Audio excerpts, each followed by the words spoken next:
विद्यार्थियों PDS group online में आपका स्वागत है। मैं आपको कक्षा 9 की गणित गुणनखंड अभ्यास पढ़ा रहा हूं। तो गुणनखंड अभ्यास में आपको पिछले वीडियो में गुणनखंड के विषय में बहुत सी जानकारी दी। तो आज का जो वीडियो है गुणनखंड का वह है आपका गुणनखंड प्रमेय और शेषफल प्रमेय। यानी गुणनखंड प्रमेय क्या होता है, शेषफल प्रमेय क्या होता है। तो शेषफल प्रमेय जो होता है, पहले शेषफल प्रमेय पे बात करेंगे। शेषफल प्रमेय का मतलब कि जैसे कोई सवाल लिखा हो तो उसमें शेष क्या बचता है भाग देने पर। जैसे आपका एक फंक्शन लिखा हो पी एक्स बराबर x power 4 plus x cube minus 2x square plus x plus 1 को x माइनस 1 से भाग देने पर शेषफल क्या होगा। तो अब यहाँ पे बात होती है कि हम भाग भी दे सकते हैं। एक तरीका आपका भाग भी देने का होता है कि हम भाग देकर भी पता कर लें इसमें। यानी कि इस प्रकार से अगर हम भाग देंगे तो भाग देकर भी प्राप्त कर सकते हैं। लेकिन भाग देने में क्या होता है, प्रोसेस लंबा होता है। अगर आप जल्दी में हल करना चाहते हो तो शेषफल प्रमेय यूज कीजिए, जल्दी आंसर चाहिए तो। और वैसे तो भाग देने पर भी प्राप्त होता है। तो भाग देकर कैसे प्राप्त करते हैं ये उस चीज़ को दिखाते हैं। तो भाग देने का मतलब आपको पिछले कुछ वीडियो में भाग के विषय में बताए थे। तो भाग में आपको ये बात थी कि आपका क्या होना चाहिए, पहला पद चाहे किसी भी बेस पर कटना चाहिए। तो यहाँ पे काटेंगे, यानी कि x पावर 4 है, ये कटना चाहिए चाहे जैसे भी कटे। यहाँ पे x है, x में कितने का गुणा कराएं कि ये हमें मिल जाए। तो यहाँ पर हम लेंगे x की पावर 3, प्लस में लेंगे क्योंकि ये आपका प्लस है। अगर ये माइनस में होगा तो माइनस देना पड़ेगा। पहला पद तय करता है कि यहाँ प्लस आएगा अथवा माइनस। तो पहला यहाँ प्लस है तो ये भी प्लस हो गया। तो इन दोनों का गुणा क्या होगा, x पावर 4। अगर हम इसका इसमें गुणा कर रहे हैं साथ में माइनस 1 भी है तो इसका भी गुणा इसी में होगा। तो यहाँ पे माइनस एक्स क्यूब बन के आएगा क्योंकि माइनस और प्लस का गुणा माइनस 1 का एक्स क्यूब में गुणा एक्स क्यूब। अब इसके बाद बात क्या होती है, घटाने पर चिन्ह बदल जाते हैं। अभी तो ये प्लस है ये माइनस, तो जब घटाने की बात होती है तो ये प्लस आपका माइनस में बदल जाएगा और ये माइनस आपका प्लस में, क्योंकि माइनस का गुणा हो जाता है। अब देखते हैं क्या कटता है। ये तो आपके विपरीत चिन्हों के साथ है, कट गया।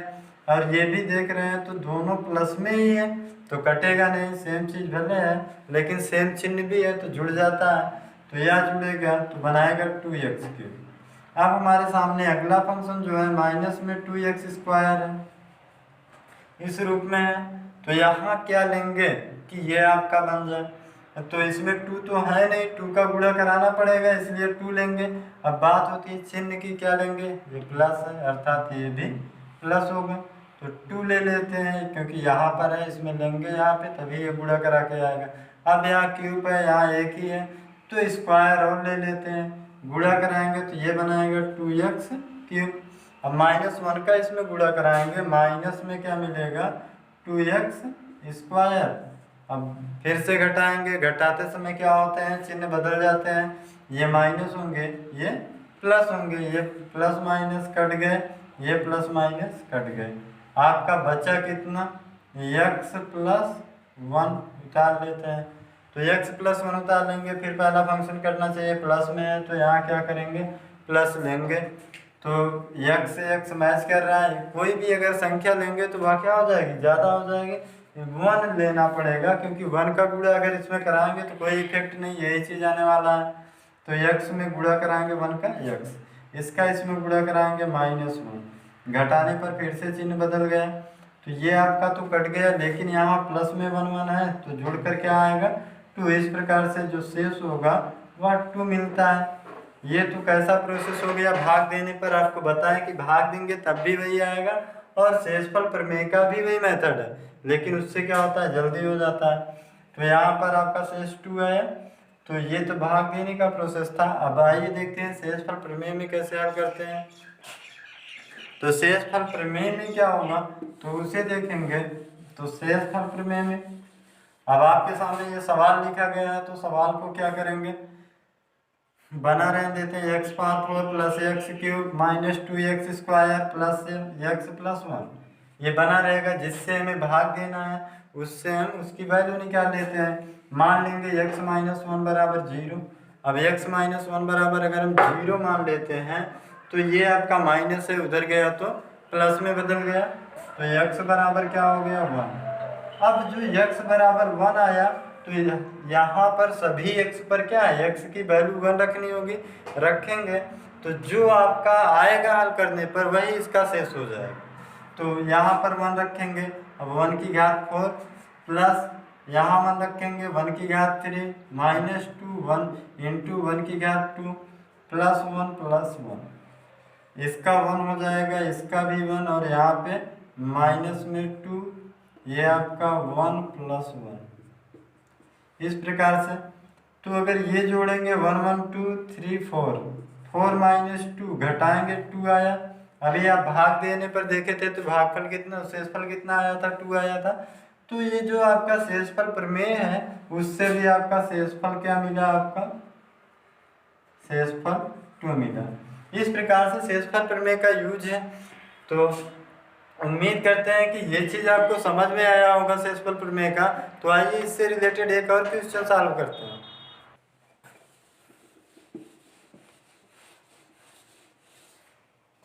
तो जो आपका यहाँ पर सेकंड एग्जाम्पल है वो इस प्रकार से है कि कह रहा है यदि x माइनस ए आपका इतना का एक गुणनखंड है तो a का मान क्या होगा, ज्ञात कीजिए। तो a का मान ज्ञात करने के लिए फिर से वही शेषफल प्रमेय ही यूज करके लगाएंगे।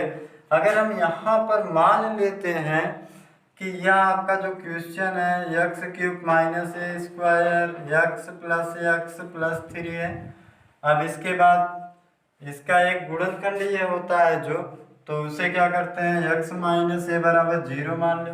अब 0 मान लेने के बाद क्या होगा, इसे पक्षांतर उस तरफ करेंगे तो x बराबर क्या बनेगा हमारा, यानी कहने का मतलब जहाँ पर x होगा वहाँ पर क्या रख सकते हैं a। तो x की वैल्यू a है, यहाँ a रखेंगे तो a cube minus A square into यहाँ पर a रखेंगे तो a प्लस आपका ए एक्स पर प्लस 3। अब वैल्यू निकालने की बात आई है तो बराबर में 0 मान लेते हैं, ये मानना पड़ेगा। तो फिर यहाँ पे क्या करते हैं, ए क्यूब ये बनेगा, इनका गुणा भी ए क्यूब बनाएगा प्लस ए माइन प्लस में 3 बराबर 0, इनसे ये कट गया। कटने के बाद यहाँ जो बचता है ए प्लस 3 बराबर 0, इसको उधर ले जाएंगे, ए बराबर क्या होगा माइनस 3। तो ये हमारे इस सवाल का आंसर होगा, अर्थात जो ए का मान पूछा था इस ए का मान कितना आया माइनस का 3 आंसर है हमारा। तो इस प्रकार से शेषफल प्रमेय से संबंधित कुछ सवाल होंगे। तो उम्मीद करते हैं ये सेकंड एग्जाम्पल आपको समझ में आया होगा। अब बात करते हैं गुणनखंड प्रमेय को हल कैसे करते हैं, तो आइए उसे देखते हैं।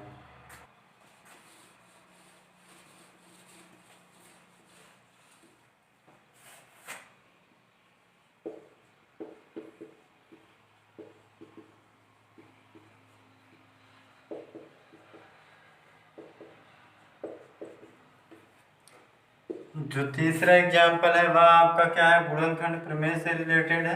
तो गुणनखंड प्रमेय को कैसे सॉल्व करते हैं, तो सबसे पहली चीज जो आपका ये सवाल होगा, द्विघात समीकरण होता था तो उसके मध्य पद को तोड़कर हल करते थे गुणनखंड में, या फिर आपका पूर्ण वर्ग बना के कर सकते हैं, या सूत्रों से रिलेटेड है तो बना सकते हैं। इस प्रकार से होता था। रैखिक समीकरण होते थे, या तो सभी पदों से कुछ कॉमन हो जाता था, जब ऐसा नहीं होता था तो उनमें अलग अलग फंक्शनों को कॉमन करके बनाया जाता था। लेकिन यहाँ जब 3 पद घात 3 हो तो ऐसे में क्या करते हैं, इनका गुणनखंड कैसे ज्ञात करेंगे, तो जो इनमें अचर पद आता है इसके हम गुणनखंड करते हैं, यानी कि इसका गुणनखंड जो बनेगा तो इसका गुणनखंड बनाएंगे तो प्लस माइनस 1 भी आएगा। और आपका यानी कि कहने का मतलब 12 को हम लिख सकते हैं 1 गुणे 2 गुणे 3 गुणे 12 को हम लिख सकते हैं 1 गुणे 2 गुणे 2 गुणे 3 के रूप में, यानी कि आपका 12 को 2 दूना 4 3 12 इन रूपों में लिख सकते हैं। जो यहाँ पे अचर फंक्शन होता है उसी का हम गुणनखंड करते हैं। अब इसे हम लिखेंगे plus minus 1 plus minus 2 plus minus 2 और प्लस माइनस 3। तो इन्हीं इतने में से देखते हैं किसी एक को रखने पर इनकी पूरी वैल्यू 0 के बराबर हो जाएगी तो उसे हम x के बराबर मान लेते हैं। तो अगर हम इस सवाल में रखते हैं क्या, x के स्थान पर मान लेते हैं 1 रख के देखते हैं, पहले को प्लस में रखेंगे 1। अगर हम प्लस में 1 रखेंगे तो आपका 0 नहीं होने वाला है, क्योंकि अगर प्लस में 1 रख दिए तो ये तो खुद ही पूरा प्लस है, तो यानी कि ऐड हो जाएगा, तो प्लस में 1 रखने की कोई चांस नहीं है। तो माइनस में 1 रख के देख लेते हैं। अगर हम माइनस का 1 यहाँ रख देते हैं, यानी -1 का क्यूब और प्लस में 9 -1 का स्क्वायर प्लस में 20 इंटू माइनस में 1, इस प्रकार से प्लस में 12। तो हल करते हैं, क्या ये शून्य बनाता है? तो इसका -1 का अगर हम 3 बार गुणा कराएं, -1 गुणे आपका -1 गुणे -1, तो क्या आएगा? माइनस माइनस का गुणा प्लस होता है। फिर अगर प्लस का हम इस वाले माइनस में गुणा करा दिए तो -1 का चाहे जितनी बार गुणा कराओ तो 1 ही आएगा। तो इस प्रकार से जो हमारा यहाँ पर मिलेगा वह -1 मिल गया। अब इसका 2 बार -1 का अगर हम गुणा कराएंगे तो किस में बदल जाता है? प्लस में 1, क्योंकि माइनस माइनस प्लस हो गया, 1 का गुणा 1। अब इस 1 का अगर 9 में गुणा कराएंगे तो क्या होगा? प्लस में 9। अब -1 का अगर हम 20 में गुणा कराएंगे तो ये -20 बनाएगा। अब प्लस में 12 है तो लिखेंगे। अब हम क्या करते हैं, प्लस वाले को एक साथ जोड़ देते हैं, माइनस वाले को एक साथ जोड़ेंगे, यानी इनको अगर हम जोड़ेंगे तो 12 8 20 1 21 प्लस का होगा, और इनको जोड़ेंगे माइनस का 21, अर्थात क्या हो गया? 0। तो x के स्थान पर -1 रखने पर 0 हो जा रहा है, अर्थात क्या आएगा? -1। जब -1 आया तो इस -1 को अगर हम इस तरफ पक्षांतर करें तो क्या बनाएगा? x आपका इधर माइनस है, इधर आने पर प्लस में हो गया, बराबर 0। तो जो ये है हमारा, ये इसका एक गुणनखंड है, एक गुणनखंड हो गया। दूसरा ज्ञात करने के लिए इन्हीं में अगर हम चाहे तो यानी कि 3 फैक्टर में बन सकता है, एक और रख सकते हैं, इनमें से इसे प्रोवाइड कर सकते हैं, या तो -2 रख के या -3 रख के। तो आपका इस प्रकार से बन जाएगा अभी आपका। अब तो देखते हैं, अगर हम -2 रखेंगे तो क्या बनता है? -2 रखेंगे तो यहाँ -2 रखेंगे तो माइनस का 2 रख देते हैं, और +9 और -2 रखेंगे स्क्वायर, और यहाँ पे प्लस में 20 और आपका माइनस में 2 और प्लस में 12। इसका 3 बार गुणा करेंगे, -8, इसका प्लस में 4 9 36, और यहाँ पे माइनस का 40 और प्लस में 12। अब यहाँ हल करते हैं तो प्लस वाले को एक साथ जोड़ देते हैं, माइनस वाले को एक साथ जोड़ देते हैं। 36 2 38 10 48, और ये आपका माइनस में 48, तो आया 0। तो दूसरा क्या बना सकते हैं हम?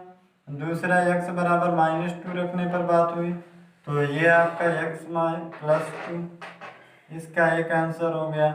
यानी कि एक गुणनखंड ये बन जाएगा, दूसरा ये बन गया, 2 हो गए। अब तीसरे की बात कर लेते हैं, तो तीसरा जो होगा हमारा -3 रख के हल कर देते हैं, तो यहाँ पर हो जाएगा -3 रखेंगे इस पर, +9 -3 का स्क्वायर +20 गुणे -3 और आपका प्लस में 12, इसका 3 बार गुणा -27, और इसका हो जाएगा प्लस में 3 3 का 9 9 9 81, और यहाँ पे 20 3 60, माइनस में प्लस का 12, इस प्रकार से। तो प्लस वाले को अलग ऐड करते हैं, माइनस वाले को अलग, तो 2 1 3 और 8 1 9 93। अब यहाँ ऐड करेंगे तो आपका क्या बन जाता है? 6 2 8 8 आपको हो जाएगा 7 8। तो इससे आपका नहीं मिल रहा है, केवल 2 से ही मिलता है। तो इन दोनों में आप किसी भी वैल्यू से इसमें भाग देंगे तो आपका जो भागफल आएगा, जो घात समीकरण बनेगा, जिसका हम आसानी से फैक्टर कर सकते हैं।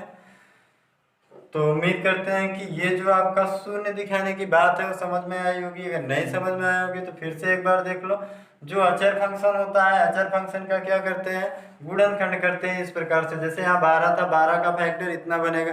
अब इसे प्लस माइनस में इतने प्रकार से रखा जा सकता है। अब इन्हीं में से चाहे प्लस लेकर एक बार चेक करते हैं, फिर एक बार माइनस, फिर इसके लिए ऐसे सबके लिए करके देखते हैं किन से जीरो होता है। तो एक तो आपका -1 रखने पर जीरो हो गया, और तो उसका फैक्टर ये बन रहा है। एक तो +2 -2 रखने पर बन रहा है, जिसका गुणनखंड ये हो रहा है। अब दोनों में से चाहे इससे भाग दे दें इसमें, चाहे इससे भाग दे देते हैं, तो वहाँ से बनाएंगे। तो उम्मीद करते हैं इतना समझ में आया होगा। तो चलते हैं आगे, भाग देकर कैसे सभी गुणनखंड निकालते हैं उन्हें देखते हैं।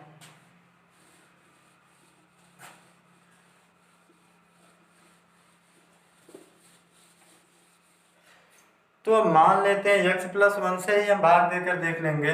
तो x+1 से जब हम भाग देंगे, x³ + 9x² + 20 x + 12 जब भाग देंगे तो कितनी बार जाएगा, स्क्वायर।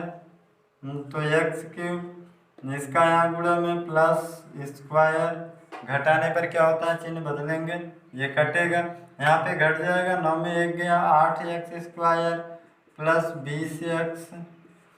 अब यहाँ प्लस है यानी यहाँ भी प्लस आएगा, 8 लेंगे क्योंकि 8 यहाँ पर नहीं है, स्क्वायर है, यहाँ एक ही x है, लेना पड़ेगा। तो 8x², 1 का गुणा इसमें कराएंगे, प्लस में 8x, घटाने पर फिर से चिन्ह बदलेंगे, ये कट जाएगा, यहाँ घटेगा तो 12 आएगा, x और प्लस में 12 है, उतार लेते हैं। तो यहाँ प्लस में लेंगे क्योंकि ये हमारा प्लस में है, तो 12 लेंगे केवल 1 तो इसका x में 12 का गुणा 12x + 1 का 12 में गुणा 12, घटाने पर चिन्ह बदल जाएंगे, सभी कट गए। तो ये जो हमारा आया, अब इसका तो द्विघात समीकरण आसानी से हल कर सकते हैं। जब द्विघात समीकरण आसानी से हल कर सकते हैं तो इनके मध्यपंथ फंक्शन को तोड़कर हल करते हैं, यानी इसका और इसका गुणा कितना हो जाएगा, 12x²। अब इन्हें ऐसे तोड़ो कि जोड़ने या घटाने पर आपका 8x आ जाए, गुणा करने पर यही फंक्शन। तो यहाँ पर देखेंगे 6 दूना 12 भी हो जाएगा, अगर 6 और 2 जोड़ेंगे 8 भी हो जाएगा। तो इस प्रकार से x² + 6x + 2x + 12, अगर इन दोनों को गुणा कराएंगे ये मिलेगा, इन दोनों को जोड़ेंगे तो ये भी मिल गया। अब यहाँ से दो फंक्शनों को अलग कर लेते हैं। जब अलग करेंगे तो इनसे क्या कॉमन आएगा, x केवल, तो बनेगा x + 6। अब इन दोनों में कॉमन की बात, प्लस में 2 कॉमन, तो x + 6 बचेगा। अब इन दोनों तरफ देखेंगे तो ब्रैकेट कॉमन हो रहा है, तो ब्रैकेट को कॉमन करेंगे तो जो ब्रैकेट के बाहर है वह अगले ब्रैकेट में बनेगा। तो इस प्रकार से यहाँ पर अगर देखेंगे तो 2 आंसर तो आपके ये हो गए और एक आंसर यहाँ से निकल गया, यानी कि जो इनके गुणनखंड होंगे वह आपके आएंगे, एक गुणनखंड होगा x +1 होगा और एक x + 2 होगा, एक x + 6 के रूप में होगा, इस प्रकार से। तो इस प्रकार से होंगे। तो उम्मीद करते हैं कि ये आपका गुणनखंड प्रमेय समझ में आया होगा। जिसकी भी घात 3 हो, अगर उसका गुणनखंड पूछता है तो हम गुणनखंड प्रमेय नियम को लागू करके लगाएंगे, जिससे कि आसानी से आपका आंसर मिल जाए, यानी गुणनखंड। और शेषफल प्रमेय भी आपको पहले बता चुके हैं। तो उम्मीद करते हैं आज का जो टॉपिक है ये समझ में आया होगा आपको। या अगर इन टॉपिकों में कोई समस्या है, आप पूछना चाहते हैं, तो हमारे व्हाट्सएप नंबर 8127 1484 33 पर पूछ सकते हैं, या पीडीएस ग्रुप ऑनलाइन का एक व्हाट्सएप चल रहा है, व्हाट्सएप ग्रुप, तो उस व्हाट्सएप ग्रुप में हम आपको कक्षा 9 से संबंधित जो आज पढ़ाए हैं उससे संबंधित कुछ क्वेश्चन देंगे, उनके आंसर भी हमारे इसी व्हाट्सएप नंबर पर देना है। आज का वीडियो बस इतना ही। सब्सक्राइब कीजिए हमारे चैनल को और बेल दबाना ना भूलें ताकि अगले वीडियो का नोटिफिकेशन आपको आसानी से मिल सके।